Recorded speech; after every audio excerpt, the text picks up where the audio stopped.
two regions across the planet from each other with the same problem. They're running out of water. This past spring in Klamath, Oregon, farmers' wells ran dry. The groundwater levels in Punjab were so low, NASA alerted India about it.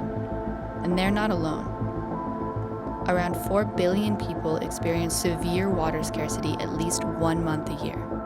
And when the water runs low, more comes at a cost. So why are we running out? And who is profiting?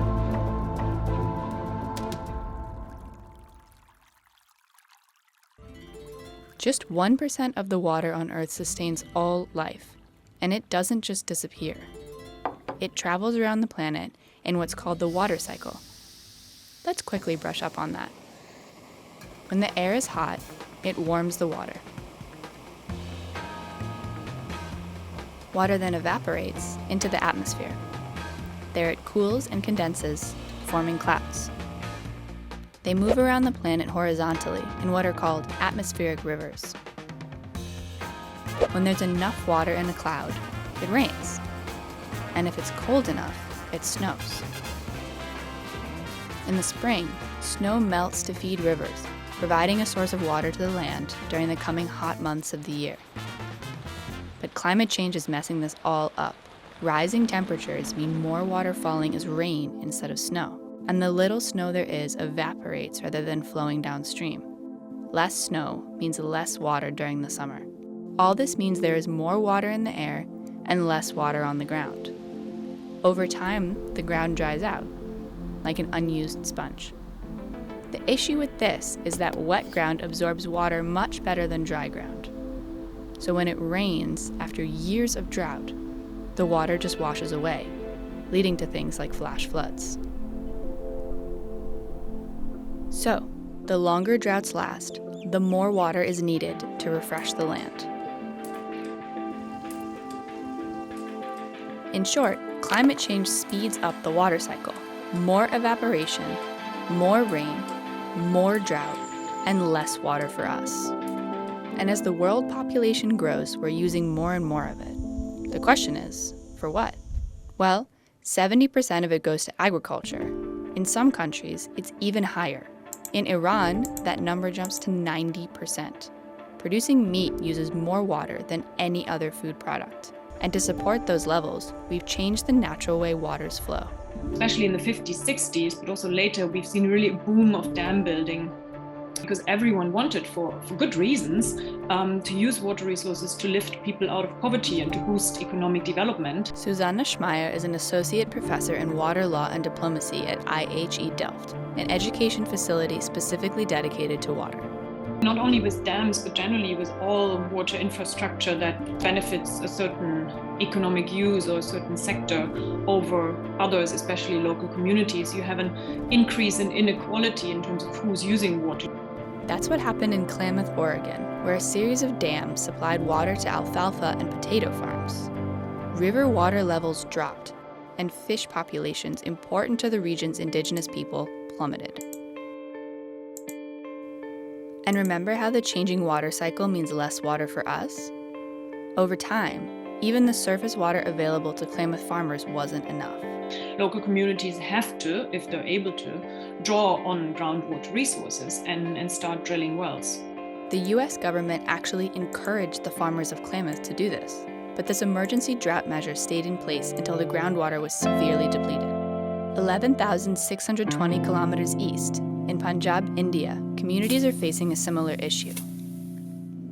Because of significant agricultural activity and dependence on the groundwater, there is a significant groundwater depletion in Punjab, which is visible even from the satellite.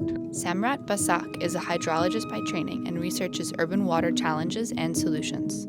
India started using more agricultural chemicals during the Green Revolution in the 1960s. Crop production expanded and significantly reduced famine. Punjab started supplying the country and later the world with rice, but at the expense of its groundwater. There are now policies in place to improve the situation, but the water table hasn't recovered. Meanwhile, local people's wells are running dry. And what do you do then? Well, you drill a deeper well. The challenge is that everyone may not have the right affordability to drill deeper every time to access groundwater. In such cases, people are depending on the external sources of water. They can be water tankers or bottled water. But Of course, those water are far more costlier than the water that is supplied by the government. on average, people with less money spend a higher percentage of their income on water. A minimum wage worker in the UK spent 0.1% of their income on safe water. In India, the country with the largest number of people lacking safe water, a low-income person spends 17% of their household income on water. In Madagascar, purchased water sucks up 45% of a low-wage worker's income. And lack of water causes more harm than just thirst. Persistent dehydration has severe health implications, and fetching water usually falls to women and girls, subjecting them to increased risk for assault. And water scarcity can also cause psychological trauma. Sometimes the pain is so much part of your life that you forget about the pain. It's so much with you, living with you. Dr. Deepti Acharya is the author of a new book about the right to water. She was motivated to research the topic by her experience living with water scarcity. You can't even imagine that when you are in a queue for 1 or 2 hours, and when you are trying to when your turn comes, you are pushing the pump with the hope that maybe I will get some water, and then water is not coming. So for me, I think water stress is beyond the figures. It is, I think, emotional loss, And this emotional loss creates a market. Like for private water providers, who might take over when governments fail to provide clean water. This might have positive short-term effects because if the company wants to make money, it's going to make sure that the water is clean, provided on time, regularly, and so on, because that's the way they make money. And that's exactly what companies on the S&P Global Water Index are doing. It contains 50 international companies that provide water utilities and services like purification. The index has grown steadily since its creation in 2011 and shot up during the pandemic. As clean water becomes scarcer, these companies' services are more in demand. And the more business they get, the more investors earn. But privatizing isn't always the way to go. In many cases, it doesn't live up to expectations. Paris, France, and Manila in the Philippines actually remunicipalized their water after privatizing it. That's because in most cases, privatized water is also more expensive.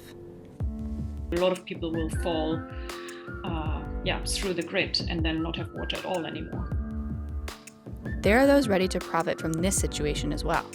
In India, many water tanks are controlled by a so-called water mafia. They have started stealing water.